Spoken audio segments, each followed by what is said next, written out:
Hello and welcome to the Folk Hogan podcast, where we talk about this weird band that we made, and we sing the songs, and we talk about songs and shows we've played and tours we've been on, and tell stories and just go over the insanity that is our lives. Chibs, how are you today?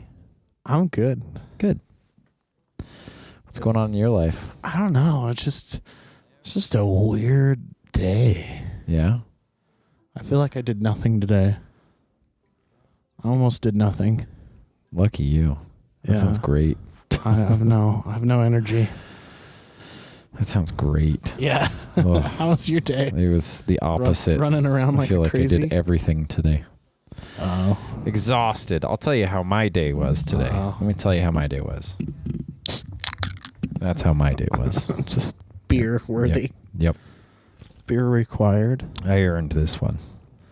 I noticed that since I haven't been drinking, there's just like a half a case of beer left over at each end of each band practice. Yeah. I really feel like I'm not pulling my weight. We have a rule in the band that if you're late to practice, you have to bring a 12-pack. And so currently there are 4 12-packs in various stages of half empty, and which is interesting because like the 26-year-old version of ourselves would be so let down by this information. Yeah. Yep. Beer or two is enough for me. Yeah. Yeah. So we just have a ton of beer sitting around, and we don't really drink that much at practice. So we'll have to change it to like bottles of mustard or something. Something we do actually drink quickly. So I'm just perplexed. Yeah. Well, last couple episodes we talked about a few different songs.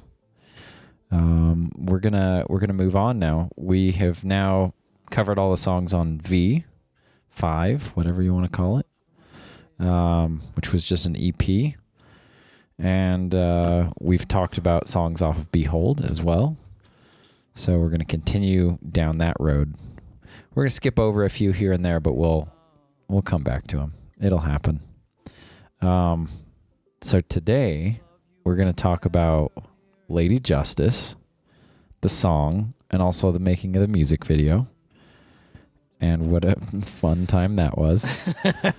And what do you feel about Lady Justice, or as we frequently call it, Lady Mustard? I want to get there, but first, I think we just got the green light on the tickets today. Ooh, I got an email back about everything's good to go. We're good to announce. Cool. So game on. So we have tickets available now on our website for the album release show. April 12th. A Full Moon to Guide You.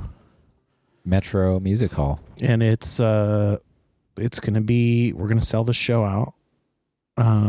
So we're going to be talking about it a lot. We got a lot of tickets to cast out there. And the Pickpockets are opening for us. Yeah. Wonderful bluegrass band. So I'm super excited for that. Go get your tickets. You can get them directly from us. Yeah. Except for Cameron. Cameron doesn't have any tickets for sale, so do not talk to Cameron about tickets. Talk to everyone else in the band. Yep. Just not Cameron. He's not allowed. So, yeah, that's exciting. I'm really excited. We're going to have a couple of special beers made by Shades of Pale Brewing at the show, which if you've attended a Folk Hogan album release show, you would know that we typically do that. We usually have a local brewery make beers for the show. But this time, Shades of Pale is going to make 2 beers. Because any of you that have tried to get one of the special beers at the past shows may have had a hard time with that because it sells out so quick. So this time, Shades of Pale is going to make 2 beers for us. And we will we'll talk about that down the road once we actually go over there and make the beer and get that whole thing rolling. So super excited about that. It's all coming together. Yeah. It's all coming together. So yeah, hit us up for tickets. We'll probably have a link on our website too. Yeah. So it's live now. You can get tickets from any of the individual band members. You can get them right on folkhogan.com. There's no like service fees or any BS like that. Yeah. We want to see all your pretty faces there. And if you pre-order the album, we want to see you singing the songs along with us too. Yeah. So yeah, let's jump into it. So to come back to it, what's your read on Lady Mustard? Lady Mustard. I've always liked this song. This is a really good song. And I like the lyrics. I'm kind of excited to listen to you go over them because I've been kind of learning along with some of the other people that listen to our podcast what some of these lyrics are about. Yeah. I don't, playing in the band, I don't always know every word to every song. Of course. And you think I would by now. I've heard them a lot, but... Well, you know, it used to be a lot harder for us to hear things on stage, so... Yeah, and so it's always been one of my favorite songs to play live. It's always been a challenge. Yeah. And I'm really excited to talk about how we did the music video. Yeah. And some of the background behind that. Yeah. That was it felt like an Ocean's 11 thing. The stakes were so much lower, but that's what it felt like. Yeah. In the moment. So yeah, Lady Justice. I wrote Lady Justice in 2015, I want to say. 2014, 2015. Because we were performing Lady Justice before we even released the show, if I'm not mistaken. Yeah. I think we even played it at the release for the show. I just, for no reason, I just felt like there's been this joke in the band the whole time that you can tell what songs I wrote because someone dies in the song. Which, like, I don't do it intentionally. It's just, I don't know. It's just people are dying and you're just writing songs. Yeah. People die every day. I got to talk about it. Lady Justice is about, this is where, as we've discussed previously, we try not to let Moses get too political. Can't help it in this song. Yeah. This song is about a fellow who is a poor man trying to raise his family in some sort of feudal society, and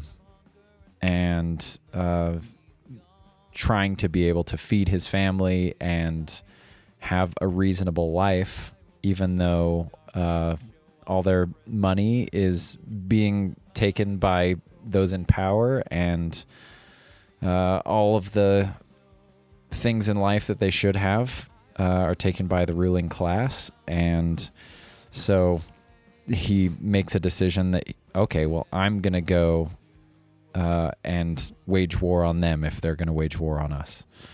And so the choruses are essentially asking for justice.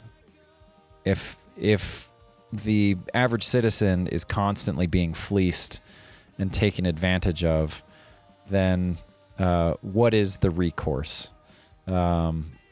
I'm not trying to get into Luigi Mangione talk here, but it's that same Mario's type of brother. Yeah, it's that same type of sentiment of like the green one. People being pushed to a point where they don't feel like they have a choice, or they don't have any options in their lives, and so they do something out of the norm. Then the chorus rolls through and it's to the gallows I go. You know, just this understanding that, like, for me to do the thing that I feel like I need to do to protect my fellow man also means that I'm condemning myself to death. But being willing to make that sacrifice given the likelihood of a bleak future.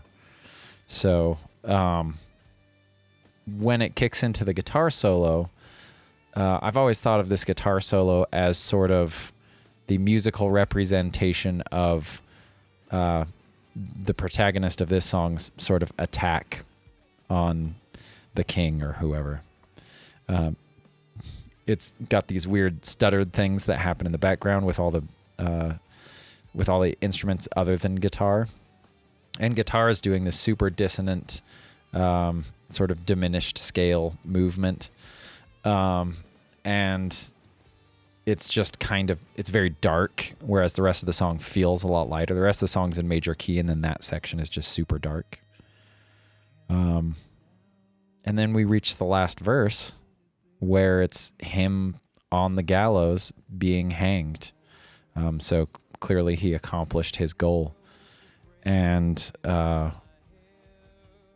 he feels like it was all worth it. Him losing his life was worth trying to bring a little bit more justice into the world. Not that I'm advocating that sort of thing, but that's what the song's about. Yeah, it's just a story, right? But yeah, I really enjoy the story of this song. It's hard to sing. This song's real hard to sing. Because of the vocal range, because of the content. Those choruses, lots of holding a note out for a long time. And just over and over and over and over again. It just gets very tiring. Yeah. I feel like this is one that doesn't always make the set list for like every show. This is kind of a little bit of, cracked pepper. Just yeah, for sure. And I think there's various reasons for that. Garnish. There's certainly been times like, when we recorded the song for Behold, it was not long after I had damaged my voice. And so, I mean, even just recording vocals for this album was like a nightmare. Not just for me, but for everyone that had to listen to me for a while. Yeah. And then, trying to play the song afterwards, still very difficult. And I feel like it's one of those things that frequently didn't make it into set lists because of the fact that it's just hard to sing.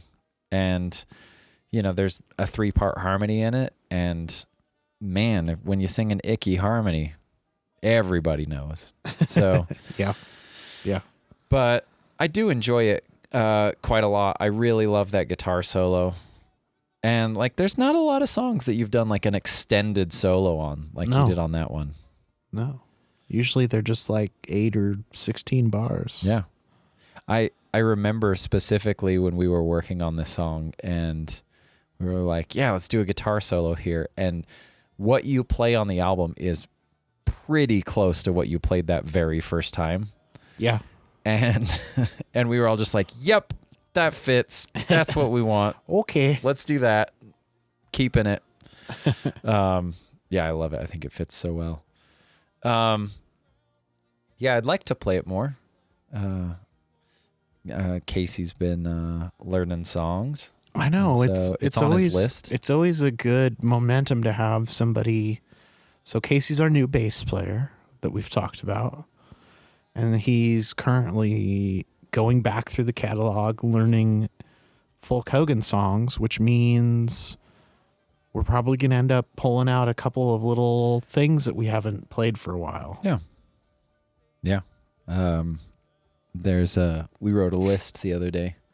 Yeah, there's a list up on our whiteboard here. Yeah, there's a couple of songs that we haven't played in many years that we're going to pull back out. And like, that's good, and it's also tough because we're all chomping at the bit to get at some new songs. Yeah. Some more new songs. Yeah. Plus, we have the album release coming in April, so we have to like be on top of all the parts for all the songs on that album so that we can go on stage and play it front to back. And hopefully you buy tickets and come and see that and yell at us if you think we did a bad job. And give us high fives if you think we did a good job. I love high fives. Anyways, so the Lady Justice music video.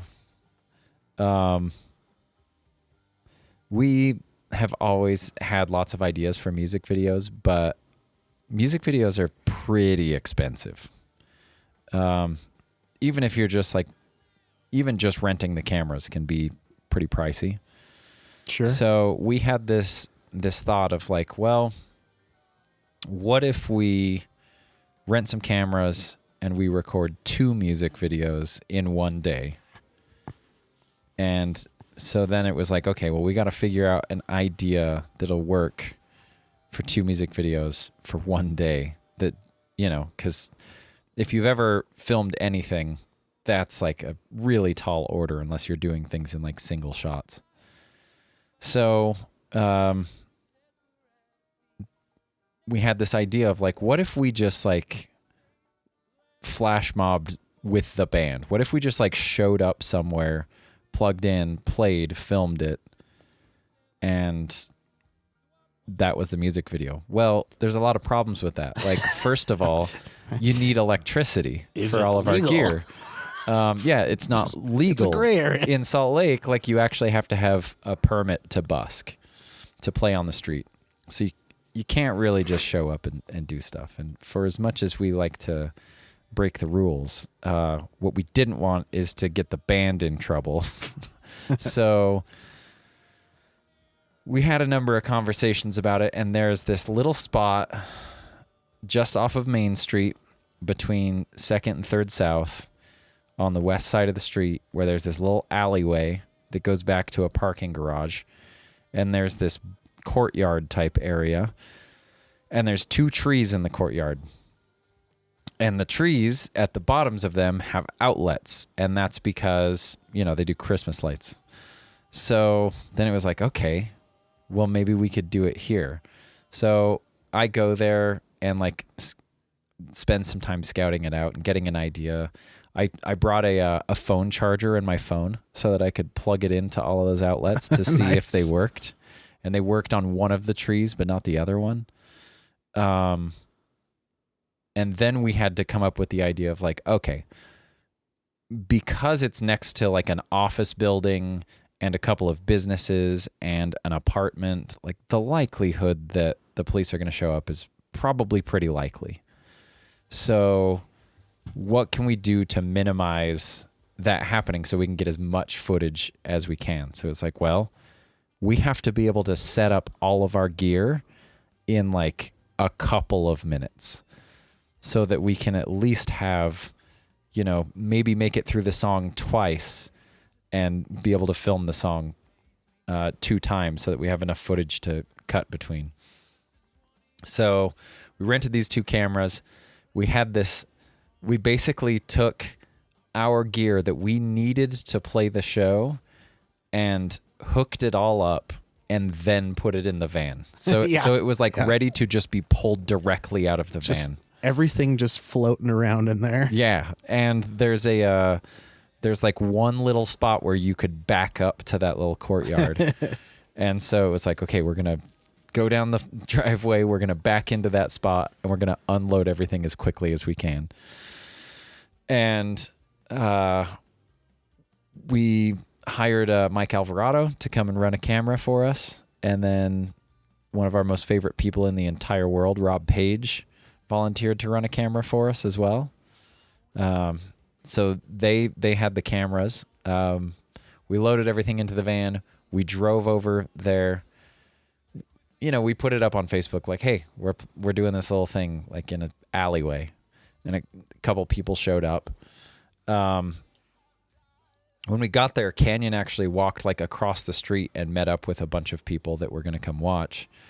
And then he walked we had over everybody and met meet us. like across the street. Yeah. And they didn't know where the final location was. so that we like, because we didn't want to be setting up gear and have like a bunch of people standing there. That, and also like we didn't want to bring a lot of attention to, we were trying to keep the cops from showing that's what I up. mean. We just didn't want to draw the attention yet. Yeah. So somebody was like staked out to basically like, okay, now I'll tell you where we're going. We're going over here, behind here. Yeah. Kind of thing. So, we backed in there. We pulled everything out and had it set up in like 3 to 5 minutes. Yeah. Really quickly. It was pretty tricky because it's like a brick and concrete and glass square. So it was just like noise bouncing off of every surface right back at you. So it was a little tricky to hear. And we managed to get 2 takes done, and the police didn't show up. And we were terrified. We were like, I was like, so any moment now they're gonna come around. And our friend Joe, whom we call Rambo, happened to be doing an electrician's job. He's an electrician, and he was doing work in one of the office buildings right next door. And so they had shut the power off for something, and then he got a call on his radio like, hey, you might want to go take a break because it's going to be a bit before we turn the power back on. And he was like, okay. And he walked out to the stairwell and he heard music, and he was like, where's that coming from? And he looked down and he saw us. And so he like hauled down the stairs to get down there and ended up watching us play, which was pretty hilarious. Yeah, we did the whole thing. One of my favorite recorded moments in all of history is there's a shot. I edited that video, and there's a shot of Nick that I like was adamant that had to be included, where Nick like got out of the van and was walking towards the back of the van with like purpose. And he gets to the back of the van, and then he just turns around and walks back towards the front of the van. And just because of the look on your face, it's just, I don't know why it cracks me up. I was like all ready to go in the moment, and I like, this is why we can't do the Ocean's 11 robbery. Yeah. As I like started walking towards the end of the van, and then I was like, nope, I don't have my guitar. And I turned around, went back to the front, gonna need that. And so it's just this really awkward, like, kind of a moment. Yeah. Wait a minute. But yeah, it was the thing that I'm supposed to do. It was a ton of fun. There were a lot of good folks there. A lot of our friends just showed up. There were a few random people that just heard us playing that came walking back. Yeah. It was a blast. And then immediately after that, we loaded everything back up in the van and took the van over by Exchange Plaza or Exchange Place, whatever that road's called. Yeah. And everyone that was with us went into Jackalope Lounge so that we could film the music video for Bourbon Blues, which we can talk about now. Yeah. And then we knew we needed something super simple in order to make this work. So we just decided on a single camera shot from me walking out of Green Pig down the block and into Jackalope. And that was entirely out of necessity, but I've got to tell the story of Udo. Yeah. Talking shit on that music video. Yeah. So you got to. So we played this show in Arnstadt, Germany. And called Rockneep, I think is what the place is called. I don't know, I don't speak German. And the guy that owns it is this guy Udo. And boy, is he a character. When we show up, he's very like standoffish. He's very like, when he saw us, he looked very confused. And we go in, it's this weird little bar. There's a section of the bar that was a bakery that was built in like 400 years ago or something. Yeah. And then they've just slowly added on to it, and it became a bar and a venue and all this stuff. And Udo was just very like, I don't know about you guys. And then we got up and we played our first set, and he was losing his shit. Yeah. He was like hooting and hollering and yelling and screaming and clapping and dancing around. And like, he was just flying high. He was so stoked. And we get done with the first set, and he's like, as we're still on the stage, we're going to play several sets. We're about to take a break, so we're going to step off of the stage. And he's like, I must tell you something. Your band is amazing. You sound good. I love your songs. You're beautiful. But your YouTube is shit. Your music videos are shit. I look at your music video to hear your sound, and all I see is you walking around. And he like does this face with like his eyes rolled back in his head, looking around. Oh, I was like, dude, it's all we could do. I'm sorry. Oh man, what a blast that guy was. He was so sweet. He wanted us to stay the night, and we had an Airbnb in the next town over. So we were like, yeah, we're not staying the night. We got to leave. And he was so amped up that he kept like headbutting us. He would come up and like grab our faces and get like nose to nose with us while he was talking to us and be like, I love your band. You are so very good. It's like so intense. And he's a big dude so too. Strange. And he kept headbutting Scott. And and then when we told him like, no, we have to leave, he like grasped his chest and he was like, oh, my heart, it bleeds. You have made my heart bleed. And Strange. we didn't want to leave him. And he had a beautiful, wonderful dog named Pamela. We loved Pamela. Yeah, what a blast. Hope we get to go back and see him, because what a character. Oh, He's not going to let us leave if we go back. So, I know. I'm worried. Yeah. So yeah, let's talk about Bourbon Blues. Yeah. Bourbon Blues, boy. This is a real old song. I think I wrote this song in like 2012, 2013. Yeah, we've been Something playing like it forever. That. Yeah. And it didn't make it on an album until this third release, Behold. Yeah. Fun fact, when we recorded the show, we also recorded Bourbon Blues and Whiskey for Breakfast. That's right. And unfortunately, those never got released because Brad, that recorded our first two albums, fell in love with a lady, moved across the country to be with her, and things went sour very quickly. Yeah. And he had to, I'm going to use the word escape. I think this is appropriate. And unfortunately, she had everything of his guitars, his hard drives, his computers, literally everything. And so those tracks were just lost forever, unfortunately. So yeah, it ended up going on Behold. We weren't going to release it on the show anyways, but we were going to maybe do like a 2-song release, but that just didn't happen. So if you're Brad's former captor and you're hearing this, please send us our studio files. If you haven't thrown away his computer yet. That would be so weird. Please. It'd be so weird if we could just randomly track them down. Like, hey, do you want these files from a million years ago? That would be amazing. So in the middle of Whiskey for Breakfast, there's like a bunch of noise that happens. Yeah. And that's because I had the idea of there being a trash solo in the song, of it just sounding like a room that a party had happened in. And on the version that's on Behold, the trash solo, it's okay. But the version that I recorded at Brad's was magical. It was incredible. So I'd love to hear that again someday. I'm not keeping my fingers crossed, but no.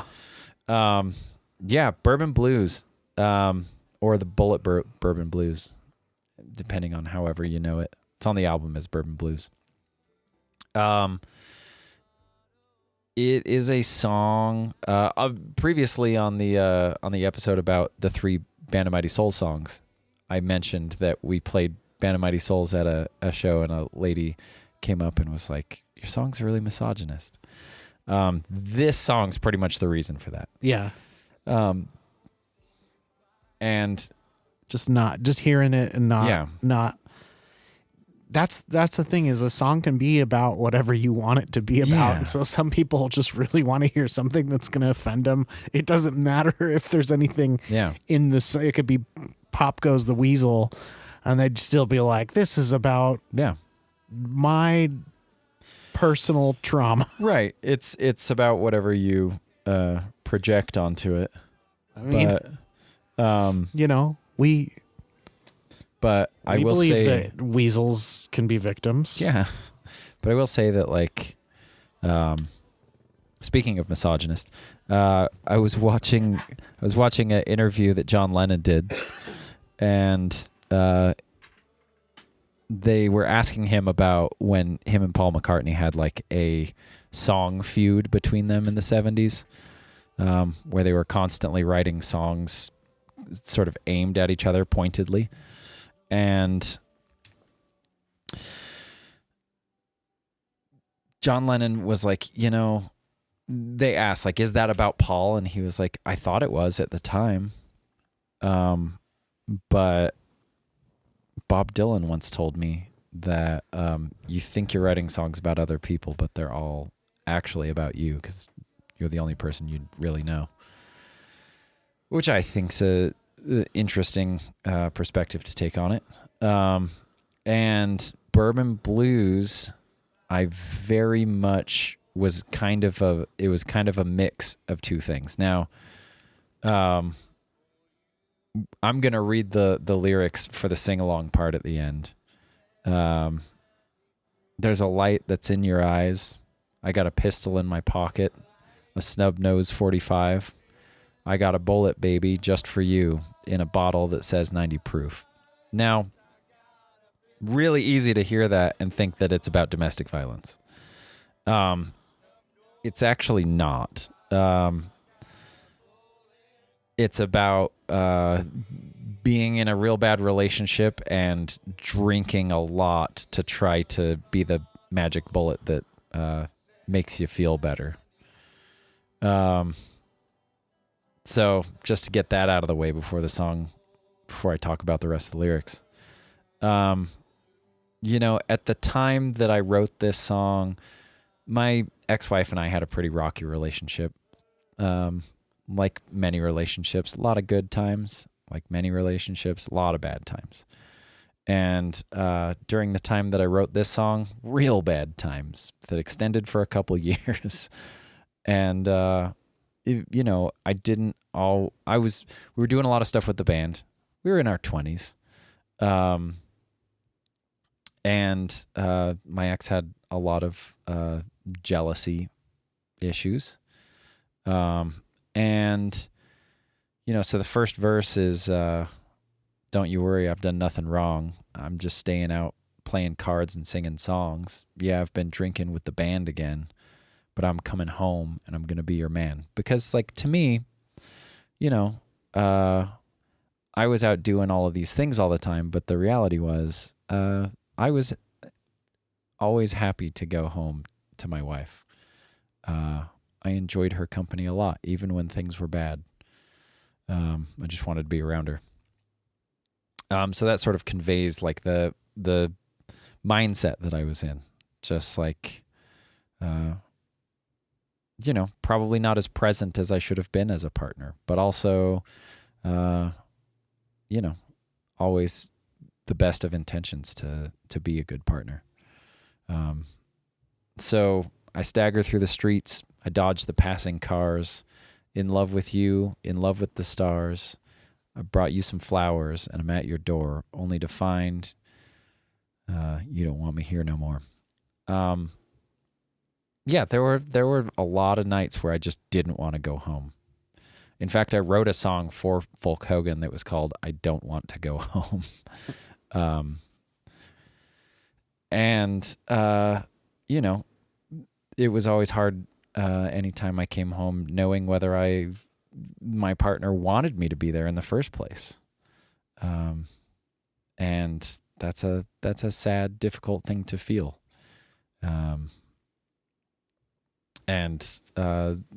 There was a period where she was going out and running around and not being faithful. And, so that's what it was like coming home and being like, oh, the house is empty. Even though she was concerned about, I wouldn't say she was concerned, but she was jealous that I was out living a life. And so she went and lived a life of her own, but hers was pretty destructive. Then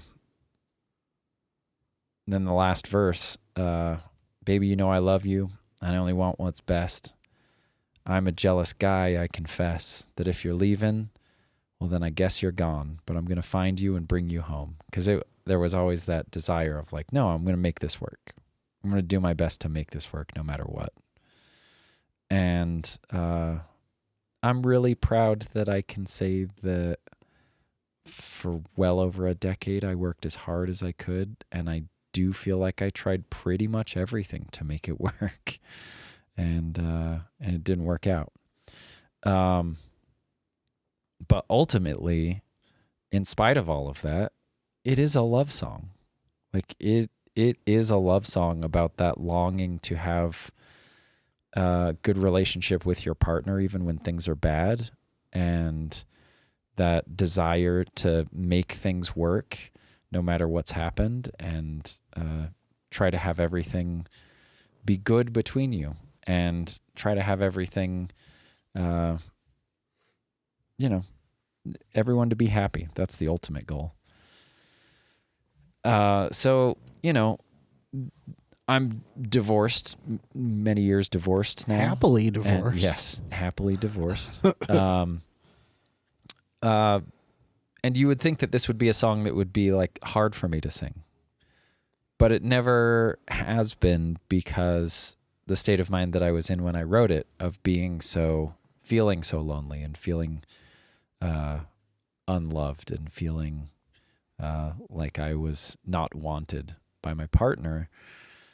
It's, now it's something I can look back on and it doesn't, there are certainly aspects of it that still hurt, but I once had an older person, an elderly person once tell me that the points of your life that you remember the most are the hardest parts.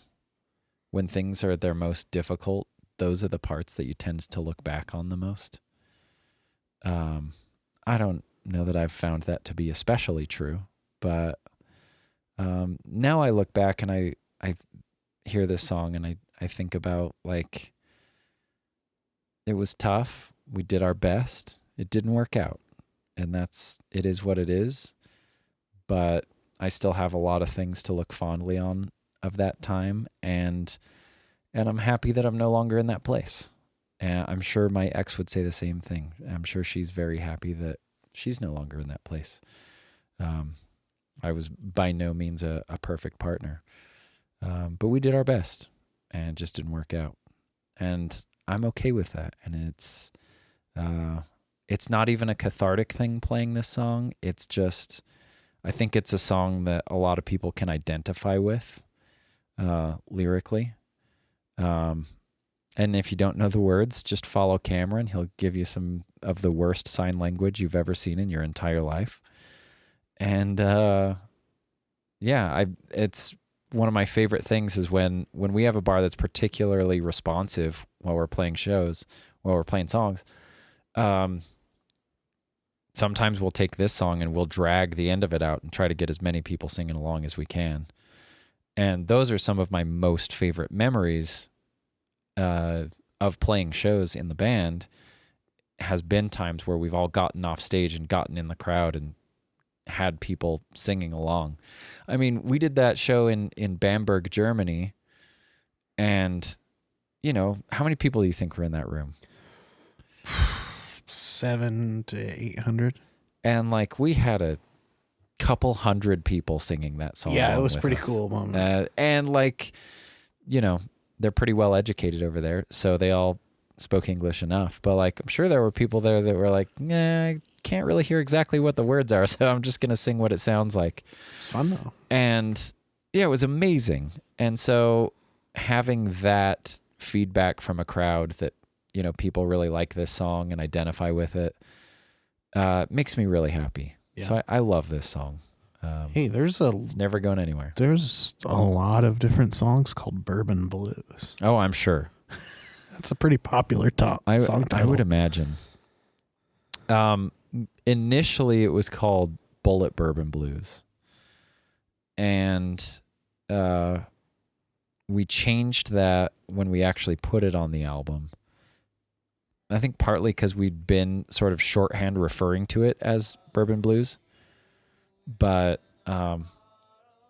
it was just kind of one of those things of like, yeah, well, I don't know. We don't need to have Bullet in there. Our version has 5.1 thousand plays. Hey, those are rookie numbers, kid. And there's a Bourbon Blues by the Flatwoods. Uh-huh. It's got almost 100 plays. Ooh. I like it. It's real country. Sleep heavy and I walk out heavy. I'll take my time. Huh. You'll read the note, rest on the fridge, and I've hit the line. Yeah, go give the Flatwoods a listen. You said my plan. There's one bourbon, one scotch, one whiskey, one beer. I know this song. I don't know what this is. Want to tell you a story? Anyways. Yeah.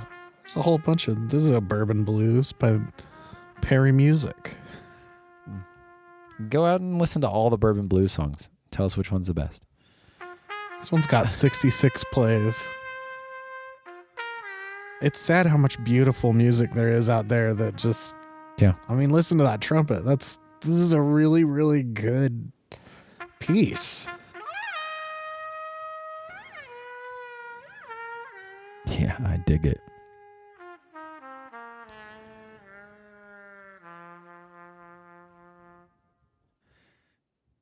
Screenshot that so you can tag all these bands. Yeah. Go listen to... Yeah, pull up your listen to some of Spotify these. and then go listen to all the songs called Bourbon Blues, and then also go listen to all those bands that have songs called Bourbon Blues. Yeah. You might find Well, something you like. We're at the end of our episode here, Yeah. but this is one of them. What cover art that is. Come to a show. Come sing along with Bourbon Blues. Get your tickets to the album release show. We'd love to see you. We'd love to smooch your faces. I was going to say, one of the reasons that we changed it from Bullet Bourbon Blues to Bourbon Blues is because I wanted that ambiguity of it, like Bullet Bourbon, the brand. Yeah. I wanted the ambiguity of people thinking that it was bullet, like from a gun. Yeah. But having it spelled in the title of the song the way that the bourbon is spelled, I was like, yeah, let's take that out. I remember Canyon was real sad about that. I don't blame him. But yeah, anyways, buy your tickets to the album release show. It's going to be a hoot and a holler. Both. Oh, we're going to have ourselves a right good time. Thanks for listening. We love you. Head over to folkhogan.com. Check them tickets out.